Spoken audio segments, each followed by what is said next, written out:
champ players. You know how much that hurts your lineup with how many people are off campus? All right, so you've got to train up who you have. So if you don't make them tennis specific, you're going to have problems. Again, be honest. How many of you would like your number 6 kid to be able to hit 3 or 4 balls in a row? Make sense? Sure, end points at 1 and 2, but then that comes to training age. So if you're not doing these drills, okay, if you're not working on the volley, how about defensive volley? How many players don't volley properly and read what the options they gave their opponent? So from here, I'll come up, I'll load, I'll split, and I'll go back 1, or I'll go back 2.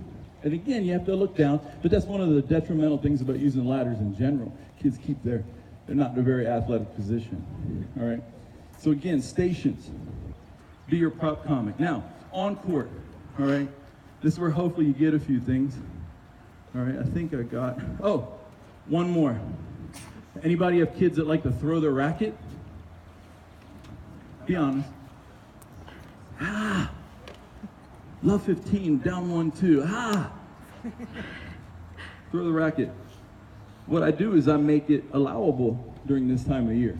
Guess what I do? I call it a firing squad, and I'm gonna use this just to be able not to hurt anything or anyone. I don't want to take out Coach Daniel yet, not until next fall. All right, so from here, again, nice salute position. And I'll get them all up at the same time, and I'll have different stations. We go to a field. This is a great wet day activity drill in a field, okay? So I take an old racket from PE. We've got McGregor's. I didn't even know McGregor made rackets except for the one that you could tighten the strings on. Anybody remember the Berlin long string? Am I dating myself? That's the only racket you could tighten the strings on. Randy's got like 3 or 4 of them and a Snoward ergonom, all right? The one that holds the racket up at 45 degrees. All right. So from here, I'll line them up 3 and 4, and I'll get them to a salute. All right? Salute. Very controversial these days. All right, so from here, again, I'll make sure, again, they get a nice hip extension. I tell them, put their hand there, and then again, close in that hand. All right, I might even get them to extend that back a little bit. But from here, watch out, Coach Cantu. From here, I'll have them throw, and then I'll have them go up, sprint, grab it, come back, hand off the racket, and we give them big ups for the people who threw the racket the longest. But I hear throwing football is very similar to tennis or some things. Footwork, no. Cartwheeling, no. It's like a timing pattern in football. I'm trying to throw in the corner of the end zone. Because again, you got to teach these things on the serve. Okay, from here, all right, I've got to make sure, again, I get my cartwheel up. I got to make sure I get a good somersault as well as a long axis rotation. So then what do you think the people are doing back behind? They might be doing Bulgarian split squats, one of the best exercises here. Hopefully you can see me. So then they come back from throwing that racket. They come out, again, they get good hip extension, and they're back here kind of working on one-legged strength. How many people hit off one leg? A lot, especially if you're playing at a Super Champ A level. All right, so some of these things are important to implement, okay, when you're developing a fitness program. Also, plyometrics. Anybody do plyometrics? Anybody do no? I'll tell you a great serving one. What you do, you get on a bench, make sure it's safe. Does Workman Comp cover me on this, Ian? The fall? Wow, you think about it. Get a 4-week break. So what I do is I step off, and then I land, and then I go here in 3 hops. Then I go up. So again, getting that stretch shortening cycle. So again, I step off, up, 3 hops. Am I going to be winded doing that? Maybe not.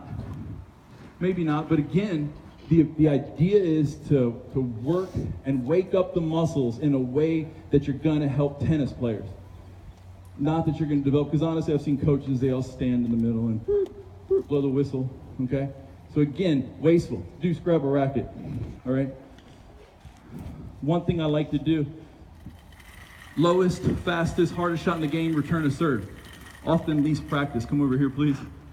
All right? So what I'll do is I'll warm them up real quick.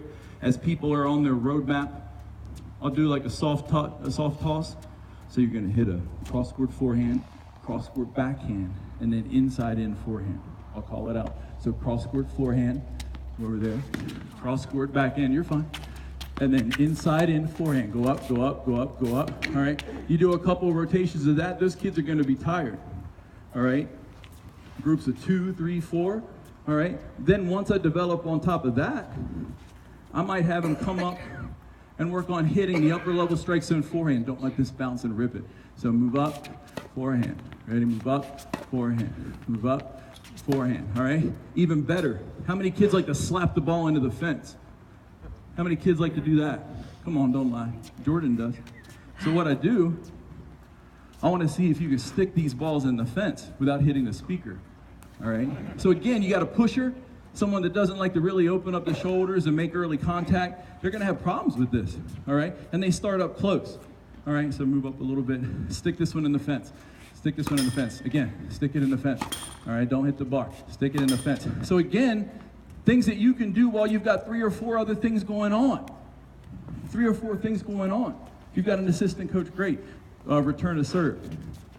I call this pepper. I like to use quick start balls for this. Return position, all right? But what I'll do is I'll stand here taking my life in my hands, but I'll show you a trick here in a minute. Returns. And I'll start you out easy. And I call it